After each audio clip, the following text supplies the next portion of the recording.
우리가 어제 새벽 예배 기도회 때 우리 성도들과 또 더불어서 이 나라를 위해서 기도했습니다. 오늘 본문 말씀 시작이 바로 국가에 대한 권면으로 시작하고 있습니다. 1절 말씀을 보면 각 사람은 위에 있는 권세들에게 복종하라 라고 말합니다. 권세는 하나님으로부터 나지 않음이 없나니 모든 권세는 다 하나님께서 정하신 바라. 우리 성도들은 하나님께 복종합니다. 다만 세상의 권위에 대해서도 복종해야 한다라고 사도 바울은 알려주고 있습니다. 그 이유가 뭐냐? 바로 세상의 권위도 하나님 통치 아래에 있기 때문입니다. 그래서 사도 바울은 4절 말씀에 국가의 관원들을 하나님의 사역자다라고 표현하고 있습니다. 4절 말씀을 보니까 그는 하나님의 사역자가 되어 내게 선을 베푸는 자니라 이렇게 말합니다. 여러분, 이스라엘 역사에서도 이스라엘이 포로로 잡혀갔던 그 포로기에 느부갓네살 왕이 비록 이방 왕이었지만 그 포로기 시절에 하나님께서 허락하신 왕권이었음을 우리가 알 수 있습니다. 하나님의 주권은 세상과 단절된 것이 아닙니다. 그러니까 세상은 세상대로 돌아가고 하나님께서는 우리 교회 안에서만 통치하신다라고 생각하면 잘못된 것이지요. 그렇기 때문에 국가와 관원들은 자기도 모르는 사이에 하나님 주권 가운데 하나님을 섬기고 있는 것입니다. 느부갓네살 왕도 그렇고 또 고레스 왕 때도 그랬고 또 모두 자기 자신이 자기 자신의 권력을 행사한다고 생각했지만 그들은 하나님께서 역사를 운행하시는 그 큰 틀 안에서 이루어진 일이라는 것을 우리는 알아야 합니다.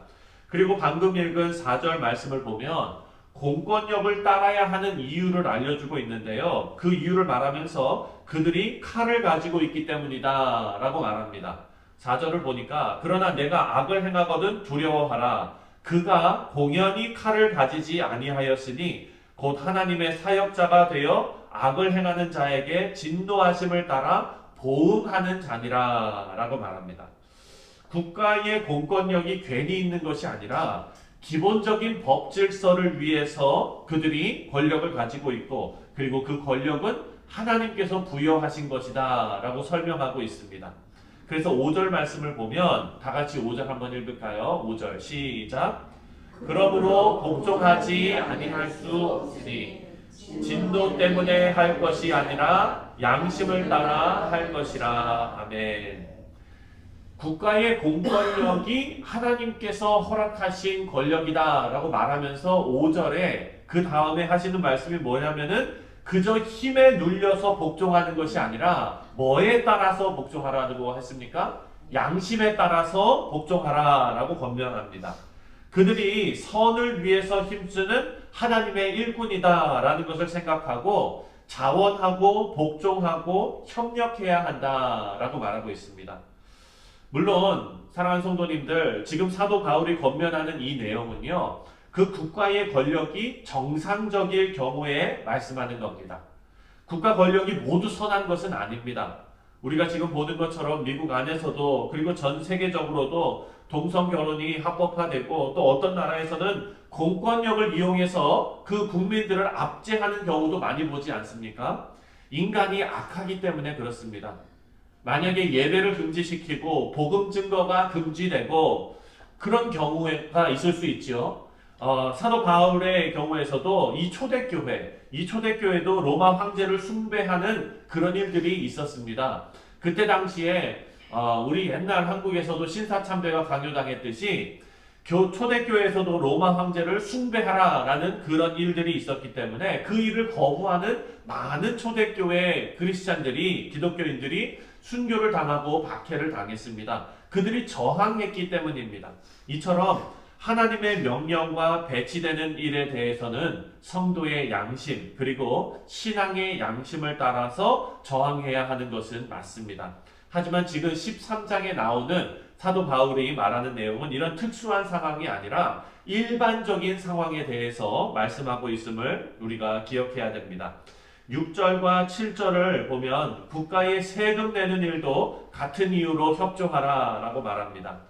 우리 믿는 그리스도인들도 함께 사는 사회에 대한 책임을 다하는 모습이 있어야 하는데 그것이 바로 성도의 모습이다라고 가르쳐 주죠. 이제 8절부터 10절까지는요. 율법을 완성하는 사랑에 대해서 그렇게 말하고 있습니다. 지금까지 사도 바울이 언급한 모든 권면들이 있죠. 국가 권력에도 순종하고 복종하고 그리고 또 세금 내는 일도 그렇고 공권력에 대한 그런 자세도 그렇고 이 모든 것들 지금까지 바울이 언급한 이런 모든 권면들 이것은 모두 사랑이라는 큰 주제를 가지고 권면한 내용이다라는 것을 알 수 있습니다. 우리 8절을 함께 읽겠습니다. 8절입니다. 시작. 피차 사랑의 빛 외에는 아무에게든지 아무 빛도 지지 말라. 남을 사랑하는 자는 율법을 다 이루었느니라. 아멘. 여기 보니까 사랑의 빛이라는 것이 뭐 따로 있는 것처럼 이렇게 생각할 수 있지만 여기서 사랑의 빛은 어떤 표현이냐면 서로 사랑하는 것 외에는 아무에게도 아무것도 비치지 말라라는 것입니다. 이 얘기를 다시 말하면 뭡니까? 서로 사랑하라. 서로 적극적으로 사랑하라 라는 말이죠.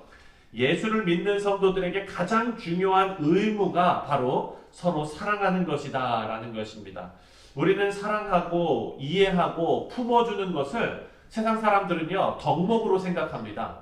사랑은 덕목이다 이렇게 생각하죠. 여러분 덕목은 뭡니까? 덕목은요 안 해도 흠은 아니지만 하면 칭찬받는 것이 덕목입니다. 그러니까 예를 들어서 여러분이 버스를 타거나 지하철을 탔는데 자리가 있어서 앉아 있었어요. 그랬더니 저쪽에 예를 들어서 임산부라든지 혹시는 또 이제 그 연로하신 분이라든지 이런 분이 있으면 자리를 양보하는 것. 여러분 이것은 우리가 뭐라고 얘기합니까? 덕목이라고 얘기하는 거예요. 하면은 칭찬이에요. 하지만 그거 안 했다고 법적으로 그 사람 구속시킵니까? 그렇지 않잖아요. 이것을 보고 덕목이라고 합니다. 그런데 오늘 이 사도 바울이 말하는 이 피차 서로 사랑의 빛 외에는 아무에게도 아무 빛도 지지 말라라고 말하는 적극적으로 사랑하라는 것은 사랑은 성도가 마땅히 해야 할 의무라는 것입니다. 덕목이 아니라 의무입니다. 사도 바울이 말하는 사랑하라라는 권면은 우리에게 덕목으로 주어진 것이 아니라 의무로 주어졌음을 우리는 기억해야 됩니다. 그래서 8절 말씀 후반에 보면은 남을 사랑하는 자는 율법을 다 이루었느니라 라고 말합니다. 이 말씀은 율법, 다시 말해서 간음하지 말라, 살인하지 말라, 탐내지 말라, 도적질하지 말라 이 모든 율법들이 내 이웃을 내 몸과 같이 사랑하라 라는 명령에 다 포함되어져 있다라는 것이죠. 그래서 예수님께서 이 사랑은 모든 계명을 포함하는 포괄적인 계명이기 때문에 이 계명을 둘로 딱 요약하시지 않았습니까? 하나님 사랑, 이웃 사랑 아닙니까? 그래서 이 사랑은 모든 계명의 기본 정신이 됩니다. 그래서 10절은 이 말씀을 다시 한번 정리해 줍니다. 10절 말씀 함께 읽겠습니다. 시작. 사랑은 이웃에게 악을 행하지 아니하나니 그러므로 사랑은 율법의 완성이니라. 아멘. 여기에서 율법의 완성이라 라는 이 완성의 단어를 살펴보면은요 종결, 폐지 이런 의미가 아니에요. 여기에 나오는 사랑의 율법은 완성이니라 이것은 종결이나 폐지나 끝내는 의미가 아니라 성취라는 의미의 단어입니다. 성취. 사랑이 율법을 다 이루는 것, 성취하는 것이라는 말씀이 바로 이 말씀의 내용입니다. 사랑하는 성도님들, 우리가 서로 사랑하는 일을 멈추지 마시기를 주님의 이름으로 축원드립니다. 11절부터 14절까지 말씀을 보니까요. 이런 우리가 사랑하는 일을 멈추지 말아야 한다. 이것은 우리의 의무이다. 마땅히 해야 될 일이다. 라고 말하면서 11절부터 14절까지 우리 보고 성도 보고 그리스도인들 보고 깨어 있어야 한다. 깨어나야 한다. 라고 말합니다. 11절 함께 읽겠습니다. 11절 시작. 또한 너희가 이 시기를 알거니와 자다가 깰 때가 벌써 되었으니 이는 이제 우리의 구원이 처음 믿을 때보다 가까웠음이라. 아멘. 이 당시의 로마 도시는요, 이 로마 제국은 죄악으로 가득한 그런 도시였습니다. 로마 제국은 날로 그 위세를 떨치고 그리고 그로 인해서 방탕함과 음란과 호색이 가득했다라는 것을 알 수가 있습니다. 13절 보니까 그때 상황이 어땠는지를 알려줍니다. 낮에와 같이 단정히 행하고 방탕하거나 술 취하지 말며 음란하거나 호색하지 말며 다투거나 시기하지 말고 라고 나오죠. 우리가 지난 수요일에 그 원로 목사님께서 폼페이 사진 보여주지 않았습니까? 마찬가지로 그때 그 음란했던 그 모든 것들이 그때 다 자행되고 있었다는 것입니다. 이럴 때일수록 사도 바울의 권면처럼 우리는 어떻게 해야 되느냐? 깨어 있어야 한다. 깨어나야 한다라는 것입니다. 사랑하는 성도님들, 어제 저와 제 아내가 그 미국의 뉴스를 보는데요. 어떤 뉴스가 있었냐면 서부에 있는 감리교였습니다. 감리교에서 주일날 예배를 드리고 있는데 그 교단에서 사람이 나온 거예요. 예배 중간에. 그 예배 중간에 사람들이 들어가서 예배를 인도하고 있는 목사님을 내보내고 그리고 그 자리에서 바로 아무런 상의도 없이 그 자리에서 바로 이 목사님을 다른 데로 파송을 시킨 거예요. 그냥 보내버렸어요. 그 이유가 뭐냐? 이 교회가 반동성애로 그렇게 동성애를 반대하는 교회였기 때문에 이제 그 목사님을 예배 중에 그냥 쫓아냈어요. 예배 중에 그냥 파면시킨 거예요. 감리교는 그렇게 할 수 있어요. 왜냐하면 감리교는 감독제이기 때문에 감독이 와서 모든 걸 결정하면 그냥 끝이에요. 그런데 사랑하는 성도님들 생각해 보십시오. 예배 중에 목사님을 예배 인도하고 있는 중에 그냥 내보내고 파송시켜버리고 성도들에게 뭐라고 설명했냐면 오늘 우리가 로마서 말씀 이거 누가 저자입니까? 사도 바울이죠. 예, 사도 바울이 결혼했습니까? 안 했습니까? 안 했죠. 그 감독이 나와서 올라가서 뭐라고 얘기했냐면 사도 바울도 동성애자였다. 성도들에게. 그렇게 얘기하면서 설명을 하고 그리고 그 설교하던 목사님을 그냥 쫓아낸 거예요. 이런 일이 지금 벌어지고 있어요. 예. 이런 시대에 우리가 지금 살고 있고 미국에서도 이렇게 살고 있는데 이 시대에 사도 바울이 지금 뭐라고 얘기합니까? 11절 말씀에 이제는 깨어 있어야 된다. 깨어나야 한다라는 거예요. 이 시대는요, 음행과 방탕과 술 취하거나 음란하거나 호색하거나 싸우거나 시기하거나 이 모든 일들이 너무나 자연스럽게 일어나는 이 시대에 살고 있는데 이 시대에 동화되지 말고 이 시대에 그리스도인들이여 깨어나라. 깨어있으라. 사랑하는 성도님들, 우리가 영적으로 깨어있지 않으면 안 됩니다.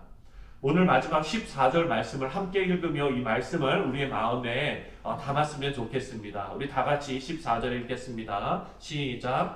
오직 주 예수 그리스도로 옷 입고 정욕을 위하여 육신의 일을 도모하지 말라. 아멘. 우리가 깨어있는 방법은 예수님으로 옷 입는 것입니다. 신령한 것을 사모하고 서로 사랑하는 일입니다. 사랑의 의무를 다하는 것입니다. 시대가 악합니다. 악함을 악으로 갚는 것이 아니라 이 악한 시대 가운데 그리스도의 사랑으로 서로 사랑한다면 그것은 더욱더 밝게 빛날 줄 믿습니다. 오늘 살아가는 우리 사랑하는 성도님들 서로 사랑하라라는 성도의 의무와 본분을 우리가 다 하시는 최선을 다하시는 사랑하는 성도님들 다 되시기를 주님의 이름으로 축원드립니다. 기도하겠습니다.